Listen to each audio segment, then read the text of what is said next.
No excesso de um fim de semana. Nada vai me parar, nada vai me parar, nada vai me parar, nada vai me parar. Assalamualaikum warahmatullahi wabarakatuh. Shalom, Om Swastiastu, Namo Buddhaya, salam kebajikan, salam sejahtera bagi kita semua.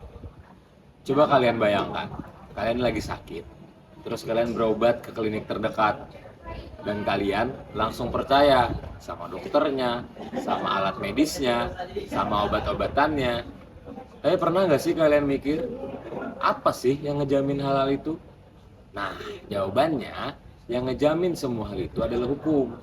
Di video kali ini, kami akan ngebahas di mana sih negara memberikan perlindungan kita, para pasien, dan bagaimana sih negara memberikan izin pelayanan untuk semua tenaga medis.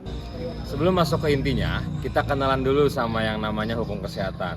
Menurut Hanafiyah dan Amir, dalam buku Etika Kedokteran dan Hukum Kesehatan adalah semua ketentuan hukum yang berhubungan langsung dengan pemeliharaan dan pelayanan kesehatan di Indonesia.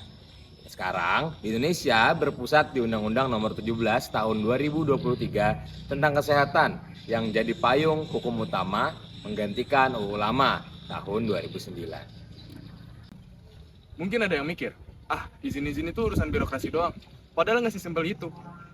Seperti yang sudah dijelaskan Komalawati dalam bukunya, hukum dan etika dalam praktik dokter, perizinan adalah instrumen kontrol negara untuk memastikan pelayanan kesehatan yang aman dan bermutu bagi masyarakat. Dan hak atas pelayanan kesehatan yang aman itu memang sudah dijamin oleh negara melalui undang-undang. Sekarang kita masuk ke izin pelayanan kesehatan. Fasilitas pelayanan kesehatan itu ada banyak jenis ya teman-teman. Yang pertama ada puskesmas, ada klinik pertama, klinik utama, rumah sakit dari tipe A sampai tipe D, hingga apotek. Nah, semua jenis vaskes ini wajib mengantongi 2 izin. Yang pertama adalah izin mendirikan. Izin ini diurus sebelum gedungnya dibangun. Yang kedua, ada izin operasional. Izin ini baru diurus pada saat vaskesnya udah siap jalan. Keduanya dikeluarkan oleh Dinas Kesehatan atau Kemenkes, tergantung jenis dan skala vaskesnya. Terus gimana caranya agar dapat izin itu? Gak bisa asal daftar aja, ada syarat-syarat yang harus terpenuhi terlebih dahulu, yaitu kompetensi SDM-nya, standarisasi bangunan, kelengkapan alat yang sudah dikalibrasi, serta kelengkapan dokumen administrasi. Apabila semua terpenuhi, baru bisa diajukan ke instansi yang berwenang, dan apabila semua disetujui, maka izin operasional berlaku 5 tahun dan wajib diperpanjang sebelum masa berlakunya habis. Lalu apa yang terjadi kalau ada vaskes yang nekat buka tanpa izin? Sanksi administratifnya bisa berupa teguran tertulis, denda, sampai pencabutan izin. Kalau kasusnya lebih serius, bisa masuk ranah pidana.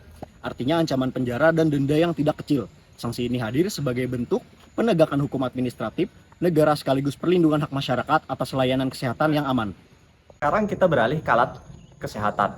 Alat kesehatan itu cakupannya luas, dari masker, perban, ventilator, tensimeter, dan pacu jantung. Karena tingkatan risikonya yang berbeda-beda, alat kesehatan dikelompokkan menjadi 4 kelas. Yang pertama kelas A, kelas B, kelas C, dan kelas D. Kelas A itu tingkat risikonya adalah yang paling terendah, seperti masker. Kelas B risikonya sedang, seperti tensimeter. Sedangkan kelas C itu risikonya sedang ke tinggi, seperti ventilator. Dan kelas D itu adalah risiko yang paling tinggi, seperti alat pacu jantung. Makin tinggi kelasnya, makin ketat juga proses perizinannya. Setiap alat kesehatan yang mau dijual dan dipakai di Indonesia wajib punya izin edar dari Kementerian Kesehatan dulu sebelum boleh beredar. Prosesnya dilakukan secara online lewat sistem e-registrasi Kementerian Kesehatan dengan melampirkan dokumen teknis, hasil uji keamanan, dan data klinis produknya.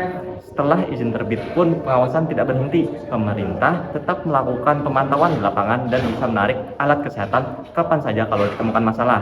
Selain alat kesehatan, produk sehari-hari seperti disinfektan, pembalut, dan popok bayi yang masuk kategori PKRT juga wajib berizin edar sebelum beredar ke masyarakat. Sekarang mari kita bahas contoh kasusnya. Pada tahun 2022, Kementerian Kesehatan dan Bareskrim Polri menemukan peredaran alat kesehatan ilegal yang bernilai miliaran rupiah. Salah satu alatnya adalah alat rapid test antigen palsu yang sempat beredar pada saat masa pandemi COVID-19 melanda Indonesia. Alat-alat ini tidak mempunyai surat izin edar yang resmi. Yang kedua, alat-alat ini tidak melalui standar uji keamanan yang proporsional. Yang ketiga, yang parahnya adalah alat-alat ini tidak melalui standar kurasi yang dipersyaratkan. Dan yang mengkhawatirkan adalah Alat-alat ini telah digunakan oleh berbagai fasilitas kesehatan yang ada di Indonesia dan telah digunakan kepada pasien-pasiennya. Lalu, bagaimana hukum Indonesia memandang kasus ini? Ada 3 poin penting. Yang pertama, pelaku jelas melanggar kewajiban izin edar karena mengedarkan alat kesehatan tanpa izin dari Kemenkes. Yang kedua, perbuatan ini masuk kepada kategori pelanggaran pidana yang bisa diancam dengan hukuman penjara dan denda.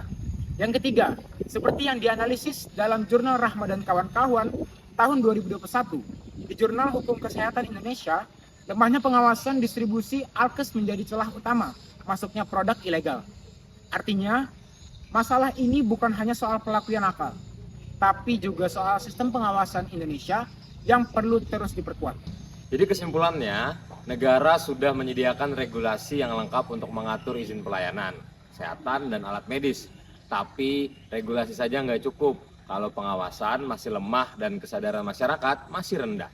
Setiap orang berhak atas layanan kesehatan yang aman, dan hak itu hanya bisa terwujud kalau semua pihak pemerintah, pelaku usaha, dan kita sebagai masyarakat sama-sama menjalankan perannya. Ingat, izin bukan hambatan, izin adalah perlindungan. Terima kasih.